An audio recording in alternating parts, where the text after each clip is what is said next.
All right, future miners and mathematicians, there we go. Let's talk about for loops. For loops will repeat a program just like while loops do, except they do it in a certain range. So when we're writing a for loop, we write for, and this is where it gets a little abstract. We put a variable for count, for list, for whatever, but the most common one is for I, and I'm not exactly sure why it's I, but that's just a number that a lot of people use. For I in range, because we need to have a range, we are going to set a stop. You can say a stop right here, and we'll get to this next line in a second. For I in range of 5. So this is basically how we had a count statement. It automatically includes a count statement in here. So for a range of 5, it's going to start at 0 and go up to 5, and I'll show you in a second. And we are going to print I.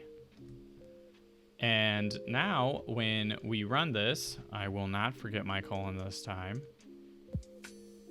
We are going to print out 0, 1, 2, 3, 4.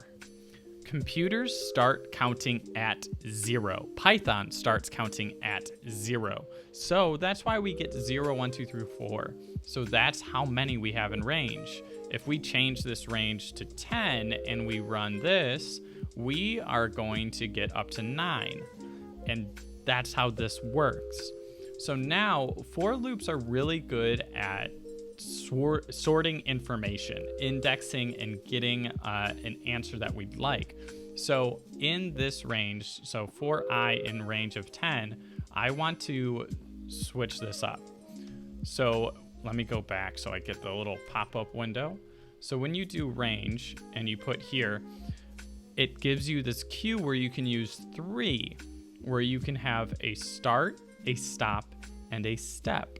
So I'm going to put at the start at 0. I'm going to put the stop at 10, and I am going to put the step at 2. So now this is going to count every other number, or 2. So now when I run this program, we should just get starting at 0 all of our even numbers. We can change this range. If we did a range of 5 and we run this module, we should really only get the 2 numbers, 0 and 5. So for loops are really effective within sorting information. So for I in range of 0, 10, 5. So that's our start, our stop, and our step. Those are 3 things that you're really going to have to remember, that range requires a start, a stop, and a step, or just a stop. All right? Well, I hope that you enjoyed watching, and I'll talk to you in the next one. Peace.